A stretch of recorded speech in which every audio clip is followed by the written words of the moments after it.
नमस्कार दोस्तों, welcome to current affairs. नाम एक इंडियन अमेरिकन विवेक रामास्वामी जिनके अमेरिकन प्रेसिडेंट बनने के चांसेस बढ़ते जा रहे हैं। यहाँ पर आप टाइम्स ऑफ इंडिया का आर्टिकल देख सकते हैं।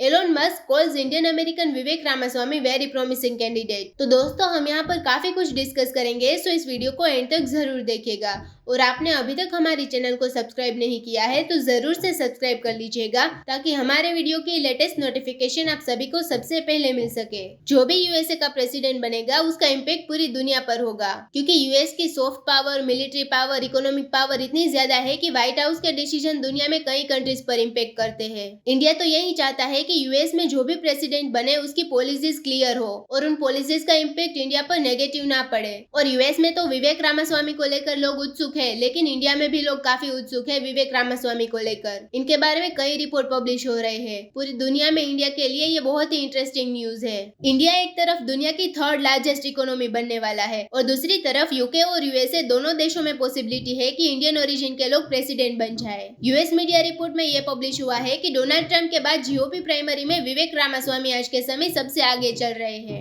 डिसेंटिस एक और यूएसए में लीडर है, ये पीछे हो रहे हैं। अगर ट्रंप को जेल हो गई तो विवेक रामास्वामी यूएसए के प्रेसिडेंट होंगे। यूएस मीडिया रामास्वामी को कवर कर रहा था। इसी बीच एलोन मस्क भी रामास्वामी को सपोर्ट करने आ जाते हैं। एलोन मस्क कहते हैं कि इंडियन अमेरिकन रामास्वामी बहुत ही अच्छे प्रोस्पेक्ट है। एलोन मस्क की ये ट्वीट देखिए। ऑनलाइन तो रामास्वामी को पॉजिटिव सपोर्ट मिल रहा है, लेकिन जेनुअली क्या अमेरिकन इनको वोट करेंगे? क्योंकि ये हिंदू फेथ के हैं तो इनको सपोर्ट मिलेगा। तो ऋषि सुनक को देखकर कई अमेरिकन ये बात समझ चुके हैं कि कोई पीएम हिंदू हो या कोई और रिलीजन का हो, ये मैटर नहीं करता। उसका काम करने का तरीका कैसा है ये मैटर करता है। उसको पता है उसे क्या करना है, तो वो उन कंट्री के लिए बेनिफिशियल हो सकता है। ऋषि सुनक जब मोरारी बापू की कथा अटेंड कर रहे थे तब उन्होंने कहा था कि मैं यहाँ पर एज अ प्राइम मिनिस्टर नहीं बल्कि हिंदू आया हूँ। आप देखिए, ऋषि सुनक यूके को लीड कर सकते हैं, यूके को रिसेशन से बचा सकते हैं। तो in the future Vivek Ramaswamy USA को लीड करे ये इम्पॉसिबल नहीं है। विवेक रामास्वामी का ताइवान को लेकर जो प्लान है ये बहुत चिंताजनक है। इनका प्लान ये है कि मैं जब प्रेसिडेंट बनूंगा मेरा सिंपल फोकस ये होगा कि यूएसए का पैसा यूएसए में खर्च हो, यूएस के लोगों के लिए खर्च हो।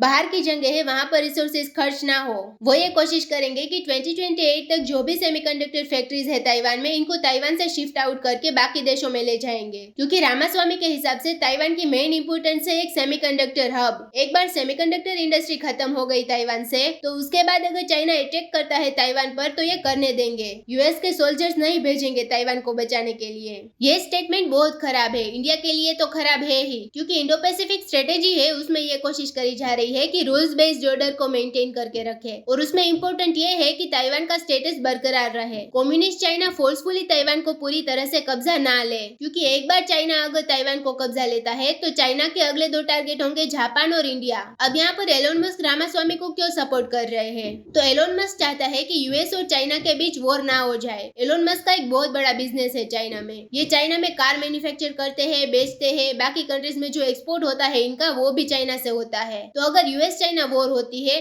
और यूएस कोई सैंक्शंस लगा दे चाइना पर, तो इसका नेगेटिव इम्पैक्ट दिखेगा एलोन मस्क पर। तो रामास्वामी का जो प्लान है ताइवान को लेकर, इसमें भी कुछ अमेरिकन कह रहे हैं कि हमें डेमोक्रेसी के लिए खड़े होना चाहिए। हम कभी ये एक्सेप्ट नहीं करेंगे कि ताइवान को चाइना कब्जा ले। कुछ अमेरिकन कह रहे हैं कि रामास्वामी सही कह रहे हैं। यूक्रेन वॉर की वजह से यूएसए के बहुत सारे रिसोर्सेज खर्च हुए हैं। जिस टाइप के सैंक्शंस लगा दिए यूएस ने रशिया पर, वैसे सैंक्शंस चाइना पर लगा दिया तो यूएस इकोनॉमी और वर्ल्ड इकोनॉमी के लिए अच्छा नहीं रहेगा। तो बेस्ट ऑप्शन यही होना चाहिए कि ताइवान से सेमीकंडक्टर इंडस्ट्री हटाकर कई और कंट्री में शिफ्ट कर दो। उसके बाद 2028-29 तक वेट करो, फिर चाइना ताइवान को कब्जाता है तब कुछ रेजिस्टेंस मत दो। ये स्ट्रेटेजी है रामास्वामी की, लेकिन ये यूएसए के लिए अच्छी होगी, मगर बाकी रीजन के लिए ये स्ट्रेटेजी अच्छी नहीं होगी। तो क्या हमें ट्रंप को सपोर्ट करना चाहिए? तो देखो, ट्रंप की भी यही पॉलिसी है। इनके हिसाब से चाइना ताइवान पर बहुत ही जल्द अटैक कर देगा और ट्रंप ने ऐसे कोई संकेत नहीं दिए हैं कि यूएस ताइवान के डिफेंस में आएगा। तो ट्रंप हो या रामास्वामी हो, ताइवान के डिफेंस की बात इतनी ज्यादा नहीं हो रही रिपब्लिकन पार्टी में। तो आने वाले यूएस इलेक्शन बहुत ही खास रहने वाला है। कौन प्रेसिडेंट बनता है और उनकी पॉलिसी का इम्पैक्ट पूरी दुनिया पर क्या पड़ेगा, ये तो आने वाले समय में ही पता चलेगा। तो दोस्तों, इसी नोट के साथ वीडियो करते हैं खत्म। उम्मीद है यहाँ पे आपको काफी कुछ जानने को मिला होगा। Thank you for listening.